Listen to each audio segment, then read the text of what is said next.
स्टंटबाजीच्या नादामध्ये 4 चाकी विद्यार्थिनीच्या घोळक्यात घातल्याचं पाहायला मिळतंय। स्टंटबाजीमुळे एका विद्यार्थिनीचा मृत्यू झाला तर 3 विद्यार्थिनी या गंभीर जखमी झालेल्या आहेत। कोल्हापूरच्या करवीर तालुक्यातील ही घटना आता समोर आलेली आहे। कारमध्ये असणाऱ्या 4 मुलांपैकी 2 मुलांनी पळ काढलाय तर चालकासह त्याच्या साथीदाराला पोलिसांनी ताब्यात घेतलेला आहे।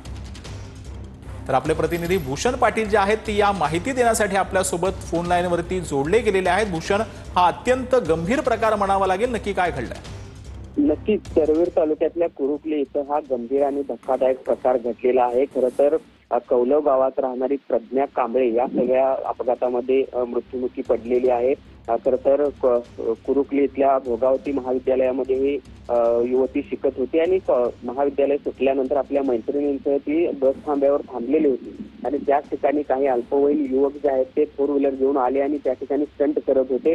मात्र त्यांचं गाडीवरचं नियंत्रण सुटलं आणि ही सगळी गाडी जी आहे ती थेट बस स्टॉपवर उभ्या असणाऱ्या या सगळ्या प्रज्ञा आणि त्यांच्या मैत्रिणींच्या सगळ्या घोट्यामध्ये घुसली आणि यामध्ये प्रज्ञा जवळपास 10 ते 12 फूट फरफटत गेली आणि यामध्ये तिचा मृत्यू झालेला आहे। यामध्ये प्रज्ञाच्या 2 मैत्रिणी देखील जखमी झालेल्या आहेत। खरं तर अचानकपणे या सगळा प्रकार भर रस्त्यात घडला त्यामुळे गोंधळ देखील मोठ्या प्रमाणावर उडाला।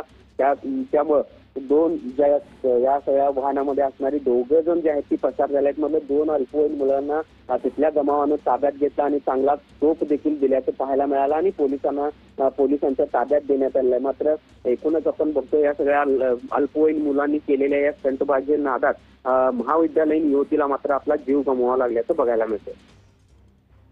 धन्यवाद भूषण या संपूर्ण सविस्तर माहितीसाठी।